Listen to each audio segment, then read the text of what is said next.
Hello students, आज हम लोग 12 का फिज़िक्स स्टार्ट करेंगे। तो 12 के फिज़िक्स की चर्चा करने से पहले, जैसे मेरी आदत रही है, आपको मैं बताना चाहता हूं कि 12 के फिज़िक्स में कैसे आगे बढ़ना है, उसका एक थोड़ा सा परिचय दे देना चाहता हूं। एनसीईआरटी किताब के अलोंग पार्ट 1 और पार्ट 2 दो भाग में बांट दिया गया है। ये आपका 12 फिजिक्स हो गया। पार्ट 1 में पहला यूनिट है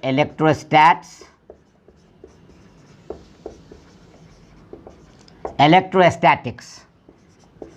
दूसरा यूनिट में हम लोग पढ़ेंगे करंट इलेक्ट्रिसिटी, और थर्ड यूनिट में पढ़ेंगे हम लोग magnetic effect of electric current.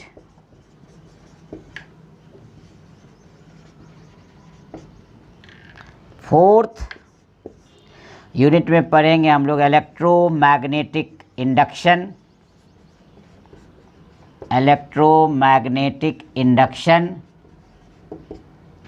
And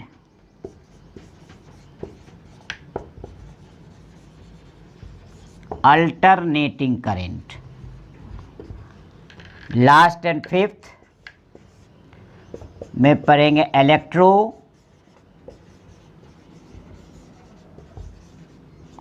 magnetic waves. इसको शॉर्ट में EMW भी कहते हैं। देखिए, अब मैं बता रहा हूं कि पार्ट 1 में इलेक्ट्रोस्टैटिक्स है, करंट इलेक्ट्रिसिटी है, magnetic effect of electric current है, इलेक्ट्रोमैग्नेटिक इंडक्शन अल्टरनेटिंग करंट है, और इलेक्ट्रोमैग्नेटिक वेव्स है, EMW। ये पार्ट 1 का एनसीईआरटी किताब के अलोंग 5 यूनिट्स हैं। इसी तरह हम लोग पार्ट 2 बुक में चलते हैं। कॉपी कलम साथ रखेंगे, ज़रूरत के अनुसार नोट्स करेंगे। क्योंकि अब इसी यूनिट के अलोंग हम लोग आगे बढ़ते चलेंगे 1 बाय 1, इसलिए पहला दिन आज हम इंट्रोडक्शन के साथ साथ चैप्टर स्टार्ट करेंगे। तो ध्यान रखना है कॉपी कलम के साथ कि नोट करेंगे, दोबारा ये रिपीटेशन में नहीं आएगा। अब देखिए, पार्ट 2 में हम लोग 5 के आगे बढ़ाते हैं, यानी कि 6 optics, 7 dual nature of matter and radiation, 8 atoms and nuclei, 9 semiconductor and devices, और लास्ट एंड 10 है प्रिंसिपल ऑफ कम्युनिकेशन। पार्ट 2 में optics, dual nature of matter and radiation, atoms and nuclei, semiconductor and devices, principle of communication. Latest syllabus जो CBSE का बना है, उसमें इस chapter को परीक्षा उपयोगी से हटा दिया गया है, लेकिन कॉम्पिटिटिव एग्जाम या अन्य और परीक्षाओं में पूछा जाता है। स्टेट बोर्ड जो होते हैं, राज्य जो परीक्षाएं लेती है, तो स्टेट बोर्ड में प्रिंसिपल ऑफ कम्युनिकेशन की पढ़ाई होती है, सिलेबस में है, उससे प्रश्न आते हैं। अब हम लोग इस नाम से परिचित हो गए कि 10 यूनिट पढ़ना है। हर एक यूनिट में कुछ चैप्टर्स हैं, चैप्टर्स के कुछ सब चैप्टर्स हैं। तो हम लोग चैप्टर, सब चैप्टर्स, यूनिट टू यूनिट अलग अलग पढ़ते चलेंगे। आज हम लोग पहला यूनिट स्टार्ट करेंगे इलेक्ट्रोस्टैटिक्स। अब हम लोग स्टार्ट करते हैं यूनिट 1 इलेक्ट्रोस्टैटिक्स, इसलिए बाकी को हटा देते हैं। अब देखिए, इलेक्ट्रोस्टैटिक्स ये एनसीईआरटी किताब के पार्ट 1 में पहला टॉपिक मिलेगा। अब हम लोग स्टार्ट करते हैं इलेक्ट्रोस्टैटिक्स। ध्यान रखेंगे, कि सबसे पहले चैप्टर स्टार्ट, यूनिट स्टार्ट करने से पहले ये जान लेना ज़रूरी है कि इलेक्ट्रोस्टैटिक्स क्या है। मैं बताऊं आपको।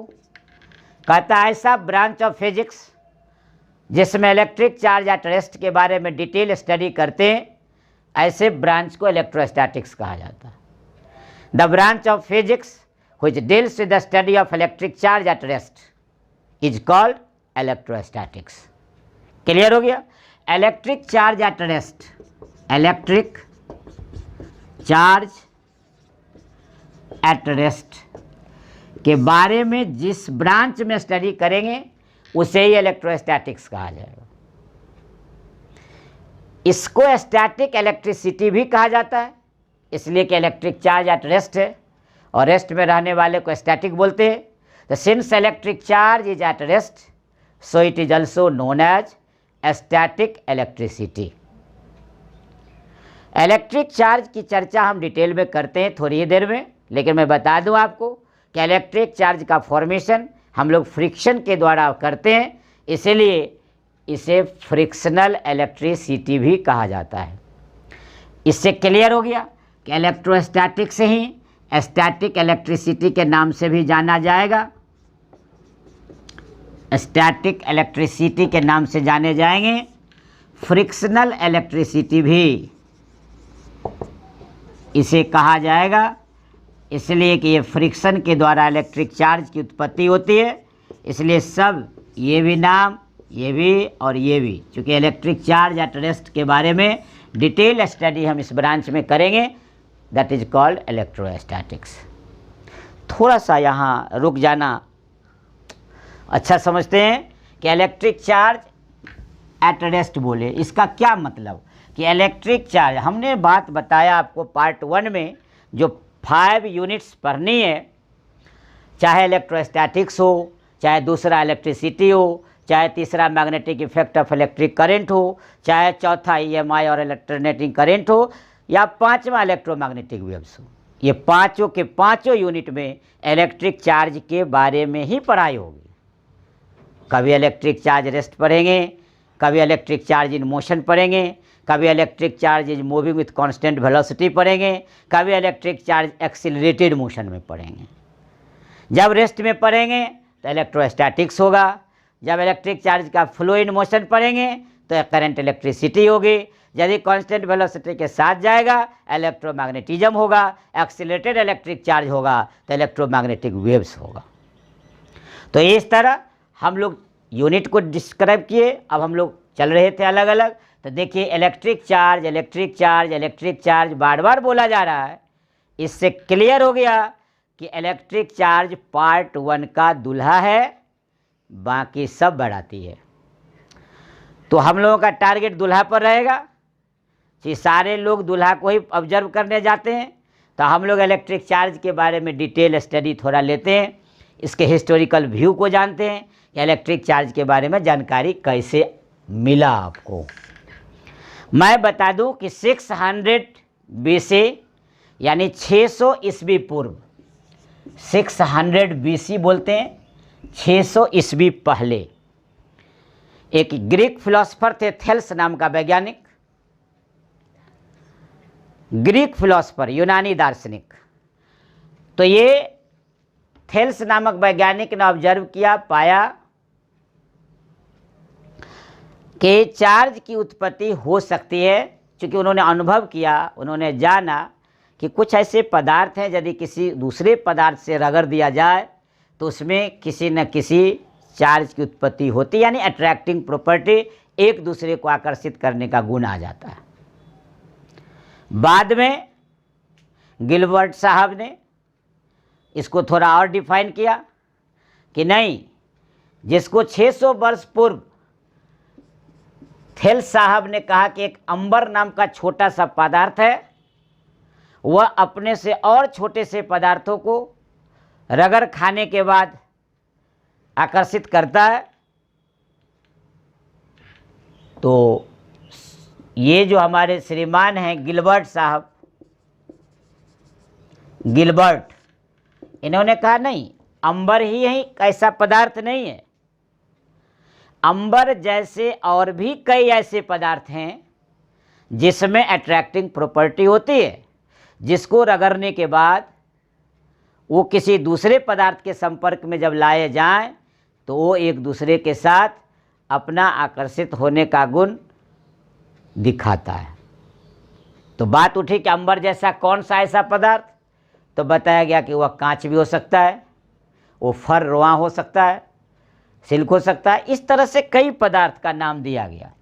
ये सब भूमिका है, ये मान्यताएं, ये प्रयोग है। लेकिन 1750 ईस्वी में जाकर, एडी इसको बोलते हैं, 1750 ईस्वी में जाकर के बेंजामिन फ्रैंकलिन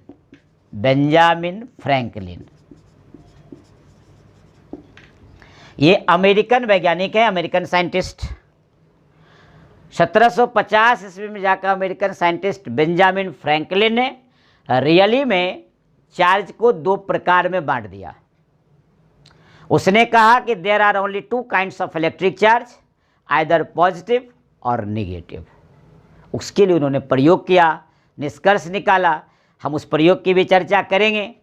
तो बेंजामिन फ्रैंकलिन 1750 में उस चार्ज की प्रकृति को डिवाइड कर दिया। अब बात उठती है कि ये चार्ज के बारे में थोड़ी सी जानकारी थी, मैं ब्रीफ में बता देता हूँ। 600 BC यानी कि ईस्वी पूर्व, आपको थेल्स नाम का जो ग्रीक फिलोसफर थे, उन्होंने अंबर को पाया, यानी कि पाया कि अंबर एक पदार्थ है, टुकड़ा है, पीसेज है, जो छोटे छोटे पीसेज को, कागज़ के टुकड़ों को, स्ट्रॉ को, ऐसे कई पदार्थों को अट्रैक्ट करने की प्रॉपर्टी अपने में पाती है जब उसको रगड़ा जाता है। अब है कि गिलबर्ट साहब कहा नहीं, अंबर ही एक ऐसा पदार्थ नहीं है, अंबर जैसे कई ऐसे पदार्थ हैं जिसमें ऐसी प्रॉपर्टी पाई जाती है। उसमें उन्होंने कांच लिया, सिल्क लिया, फर लिया, एक्सेट्रा लिया। उसके बाद 1750 AD में, यानी कि इस स्थिति में आकर बेंजामिन फ्रैंकलिन जो अमेरिकी वैज्ञानिक हैं, उन्होंने कहा कि नहीं, चार्ज की प्रकृति के आधार पर हम दो भाग में इसको बांटते हैं। There are only two kinds of electric charge, positive और नेगेटिव। थोड़ा हम पीछे चलते हैं कि दरअसल इलेक्ट्रिक चार्ज है क्या, इलेक्ट्रिक चार्ज किसे कहते हैं, इलेक्ट्रिक चार्ज की परिभाषा क्या होगी।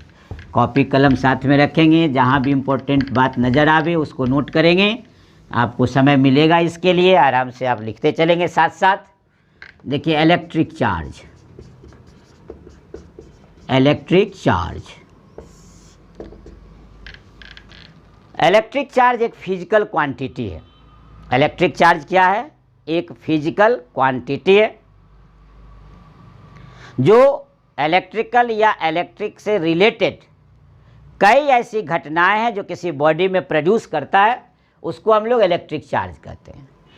कहने का अर्थ ये हुआ कि a physical quantity which produces electric और other related electric effect in a body और matter is called electric charge.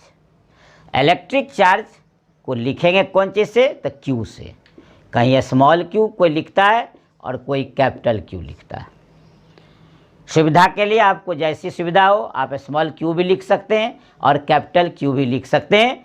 Numerical बनाते समय ये आपको मिलेगा, ध्यान देने की ज़रूरत है, घबराना नहीं है। स्मॉल हो या कैपिटल, दोनों सेम चीज़ है। तो इलेक्ट्रिक चार्ज को कैसे रिप्रेजेंट किए? स्मॉल क्यू से या फिर कैपिटल क्यू से। ये इलेक्ट्रिक चार्ज का रिप्रेजेंटेशन हो गया। अब बात उठती है कि इलेक्ट्रिक चार्ज जो है वो स्केलर क्वांटिटी है, स्केलर क्वांटिटी। इसके पास कोई स्पेसिफाइड डायरेक्शन नहीं है, केवल मैग्नीट्यूड होते हैं, इसलिए ये स्केलर क्वांटिटी।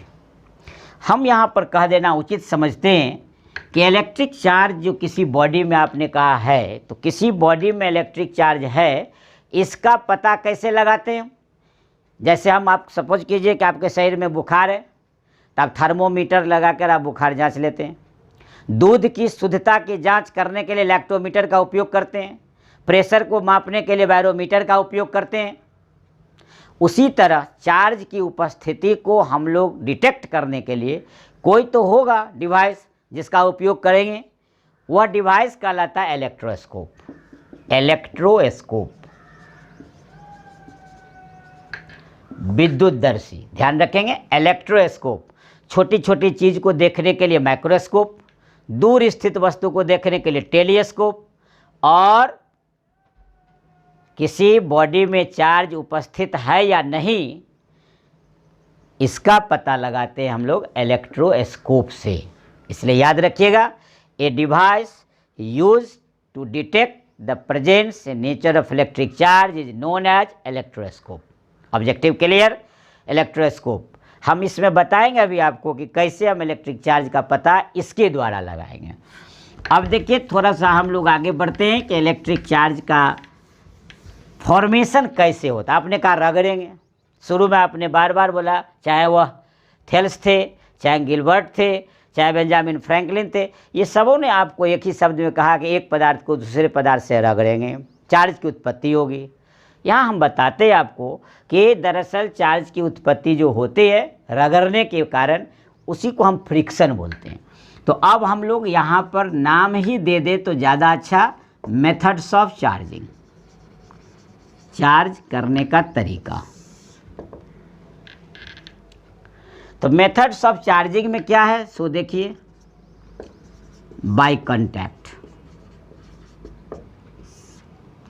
कहता है एक चार्ज बॉडी को दूसरे अनचार्ज बॉडी के संपर्क में ले जाते हैं आप, दोनों को हम लोग कांटेक्ट करा देते हैं।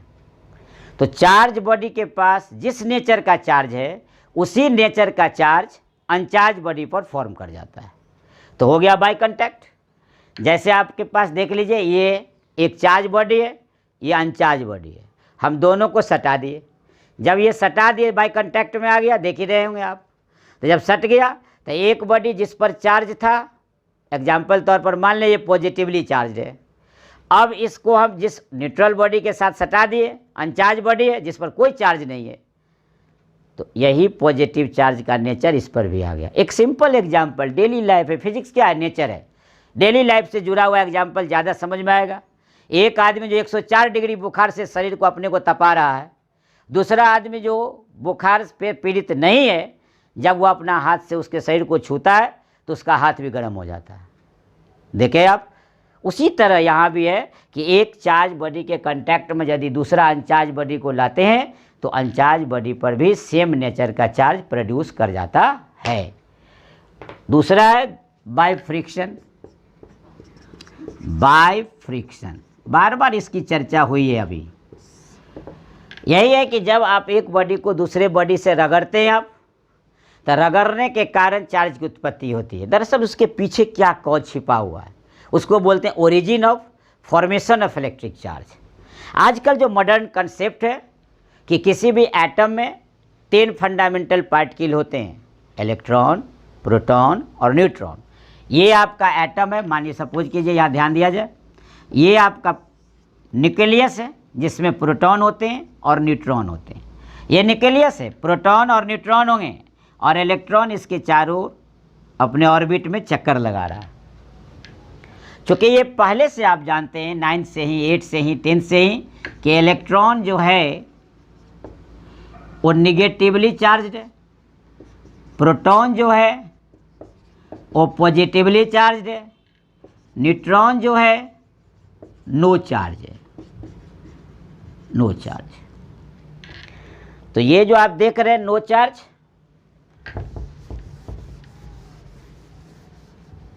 ये नो चार्ज आपको हम बता रहे थे कि आप पहले से जानते हैं, ये छोटी छोटी चीज़ है।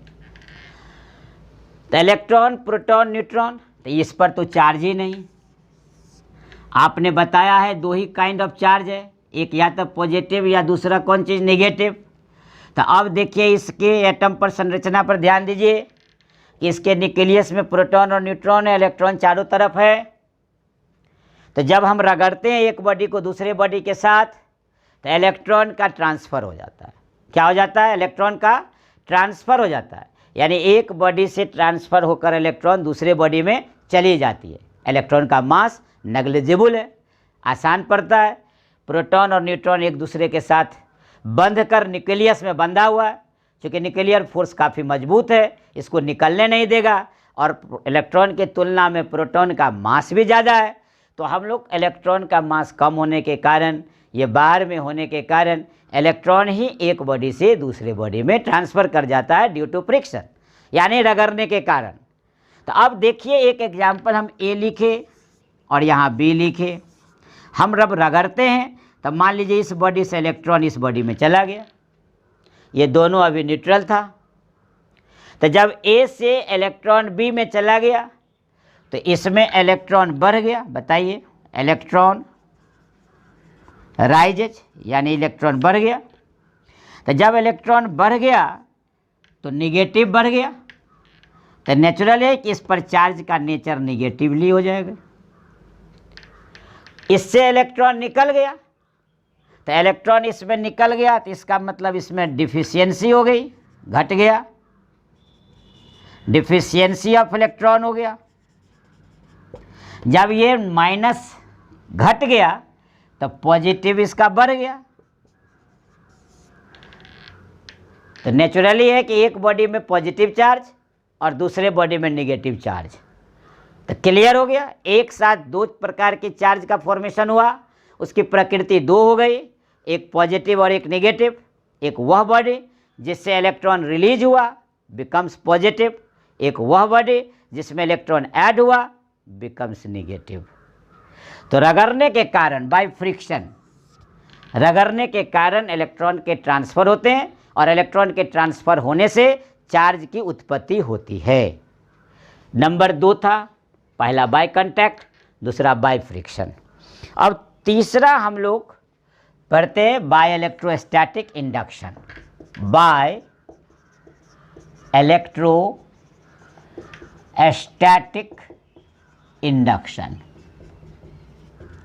यानी ये चार्ज की उत्पत्ति, मेथड्स ऑफ चार्जिंग, चार्ज कैसे हम प्रोड्यूस करेंगे किसी बॉडी पर, उसके तरीका बता रहा हूँ मैं।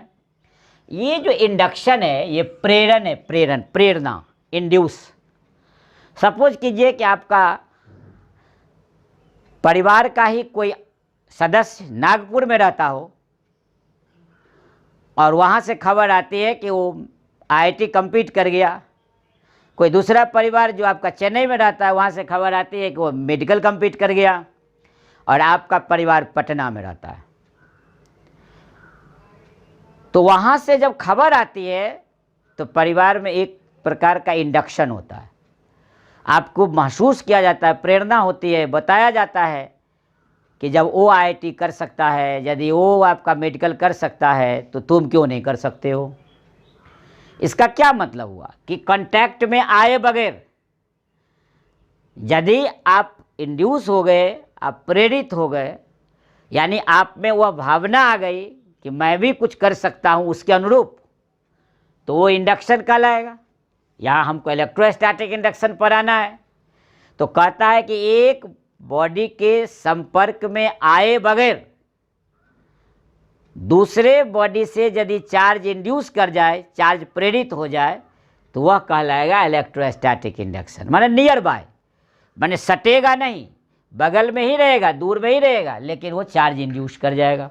तो ऐसे घटना को बोलेंगे इलेक्ट्रोस्टैटिक इंडक्शन। आपको समझ में आया नहीं होगा, जैसे हम आपको बताते हैं तब समझ में आएगा।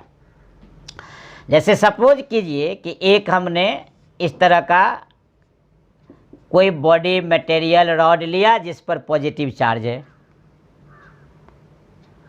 अब यहाँ सामने में दूसरा है कोई रॉड, देख सकते हैं आप, दिख रहा होगा। अब देखिए ये सटा हुआ नहीं है लेकिन ये पॉजिटिव है, तो इसके अंदर तो इलेक्ट्रॉन है, ये जाग उठा। जब जाग उठा तो अट्रैक्ट होने के लिए इसके बगल वाले किनारे पर वह इलेक्ट्रॉन आ गया, यानी अपोजिट नेचर का चार्ज फॉर्म कर गया। अट्रैक्शन प्रॉपर्टी को दर्शा रहा है, देख लीजिए आप। अब यहाँ आ गया नेचुरल है नेगेटिव, तो दूसरे एज पर, दूसरे किनारे पर क्या हो जाएगा, पॉजिटिव। तो ये आपको जो दिख रहा है यही है इलेक्ट्रोस्टैटिक इंडक्शन। यानी आप देख लीजिए कि एक चार्ज बॉडी है, हम दूसरे किसी बॉडी के संपर्क में लाए, अपोजिट नेचर का चार्ज फॉर्म कर गया इसके किनारे पर, तो ऐसी घटना कहलाएगी इलेक्ट्रोस्टैटिक इंडक्शन। क्या कहलाएगी, इलेक्ट्रोस्टैटिक इंडक्शन। इस तरह हमने मुख्य रूप से 3 तरीका बताया, by contact, by friction, by electrostatic induction. ये था आपका चार्ज का फॉर्मेशन। आजकल जितनी भी बातें हो रही है वो मॉडर्न कंसेप्ट यानी due to transfer of electron charge का फॉर्मेशन आप जानते हैं, यही मैथमेटिकली कैलकुलेशन में भाग लेता है। थोड़ा सा यहाँ हम लोग रुकेंगे एक छोटा सा समय अंतराल निकाल कर कि ये हमने बताया कि बाई फ्रिक्शन थोड़ा सा जान लेना ज़रूरी है, क्योंकि आपके एनसीईआरटी के अलॉन्ग भी चलना है, बोर्ड की परीक्षा भी देनी है, बोर्ड परीक्षा में भाग भी लेना है, तो थोड़ा सा यहाँ देख लेंगे हम लोग। एक हम चार्ट बनाते हैं, थोड़ा सा आपके लिए कॉपी कलम साथ में हो तो उतारा जा सकता है, नोट कर सकते हैं आप आराम से। यहाँ पर हम लिखते हैं ग्लास रॉड और यहाँ पर लिखते हैं सिल्क क्लॉथ, यहाँ लिखते हैं फर, यहाँ लिखते हैं एबोनाइट, रबर रॉड, यहाँ लिखते हैं हम वूलन क्लॉथ, वूलन क्लॉथ, और यहाँ लिखते हैं प्लास्टिक शीट, और यहाँ लिखते हैं ड्राई हेयर, और यहाँ लिखते हैं कॉम्ब। ये ज़रूरी है जान लेना, इसलिए यहाँ रुके हैं और आपको भी रोके हैं। ये बाय फ्रिक्शन रगड़ना है। देखिए ग्लास रॉड को यदि सिल्क क्लॉथ से रगड़ेंगे तो पूछा जाता है ऑब्जेक्टिव में कौन सा पॉजिटिव हुआ कौन सा निगेटिव हुआ, यानी ग्लास रॉड पर जो उपस्थित चार्ज होंगे वो पॉजिटिव होंगे या सिल्क क्लॉथ पर जो चार्ज होंगे वो पॉजिटिव होगा या निगेटिव होगा, बताना है आपको। तो आपकी सुविधा के लिए मैं बता दूं, ये जितना इधर है ये पॉजिटिव चार्ज है और जितना इधर का चार्ट है वो निगेटिवली है। इसका मतलब अब क्लियर हो गया कि ग्लास रॉड को सिल्क क्लॉथ से यदि रगड़ेंगे तो ग्लास रॉड पर पॉजिटिव, सिल्क क्लॉथ पर निगेटिव चार्ज होगा। यदि हम फर का मतलब रोआ देखते होंगे आप, फर हिंदी भाषी क्षेत्रों में बोल दिया जाता है घोड़ा के पूंछ से, बिल्ली के खाल से, वो सब नहीं बोलना है, हम लोग फर बोलेंगे फर। जैसे फर को यदि आप एबोनाइट के साथ रगड़ते हैं या रबर के साथ रगड़ते हैं तो फर के साथ पॉजिटिव, एबोनाइट के साथ निगेटिव। वुलन क्लॉथ को यदि प्लास्टिक शीट से रगड़ते हैं आप तो उस पर पॉजिटिव, इस पर निगेटिव। और ड्राई हेयर सूखे बाल में यदि कंघी से रगड़ते हैं आप तो सूखे बाल में पॉजिटिव और कंघी में निगेटिव चार्ज आ जाता है। ये चार्ट आप उतार लेंगे, ये आपके लिए बहुत ज़रूरत की चीज़ है। यहाँ समझ में आ गया होगा आपको कि ये फ्रिक्शन है। आप देख रहे होंगे बार बार मैं रिपीट कर रहा हूँ इलेक्ट्रिक चार्ज, अभी आपको ये जानना ज़रूरी है इसलिए इसकी चर्चा हो रही है। अब देखिए हम लोग इलेक्ट्रिक चार्ज के थोड़ा सा यूनिट पर बात करते हैं। Unit of electric charge. अब इलेक्ट्रिक चार्ज यदि फिजिकल क्वांटिटी है तो नेचुरली उसका यूनिट होगा एसआई यूनिट, जो दुनिया में मान्य है। तो एसआई यूनिट इसका होगा कूलम्ब, COULOMB, कूलम्ब। इसके अलावा आपको मिलेगा ESU, इसका फुल फॉर्म लिखते हैं हम electrostatic unit, ESU, electrostatic unit, और ये बोलते हैं stat coulomb, stat coulomb. 1 coulomb जो है 3 × 10⁹ स्टैट कूलम्ब के बराबर होता है। ध्यान रखेंगे 1 कूलम्ब = 3 × 10⁹ स्टैट कूलम्ब। ये इलेक्ट्रोस्टैटिक यूनिट है, इलेक्ट्रोस्टैटिक यूनिट एग्जाम में आता है। अब EMU, इलेक्ट्रो मैग्नेटिक यूनिट, और इसको हम लोग बोलते हैं AB coulomb, electromagnetic unit AB coulomb. 1 AB coulomb is equal to 10 coulomb, और 10 कूलम्ब, अब 1 कूलम्ब तो इतना है और 10 से मल्टीप्लाई हो गया, तो 3 into 10 to the power 10 stat coulomb. याद रखा जाए। कन्वर्जन बता दिए हम, ये कन्वर्जन आ गया। SI unit coulomb, electrostatic unit stat coulomb, electromagnetic unit AB coulomb. तो ये था यूनिट ऑफ इलेक्ट्रिक चार्ज। हमेशा आपको एसआई यूनिट जानकारी तो रखनी ही है, लेकिन जब कभी क्वेश्चन एसयू में रहेगा तो स्टैट कूलम्ब बनाएंगे, यदि एएमयू में रहेगा तो एबी कूलम्ब में बनाएंगे। इसलिए सुविधा के लिए आपको यूनिट ऑफ इलेक्ट्रिक चार्ज हमने लिख दिया। अब इसके आगे देखा जाए, जो न्यूमेरिकल अप्रोच है, जो न्यूमेरिकल अप्रोच है, उस समय बनाने के लिए आपको अनदर स्मॉलर यूनिट यूज होगा और वहां आपको सीखना पड़ेगा। तो another smaller unit of electric charge क्या है जानना है। जैसे एग्जाम्पल के तौर पर हम बताते हैं आपको, मिली कूलम्ब, मिली कूलम्ब, छोटा एम कैपिटल सी, यानी 1 मिली कूलम्ब 1 गुने 10 to the power -3 coulomb. Conversion है, आपको एसआई सिस्टम में ही जाना होगा, इसलिए देखिए आपको एसआई सिस्टम में ले जा रहे हैं हम। 1 मिली कूलम्ब 1 गुने 10 to the power -3 coulomb. Number 2 micro coulomb, mu C, ये म्यू है पहले से जानते हैं आप। 1 माइक्रो कूलम्ब 1 गुने 10 to the power -6 coulomb. Number 3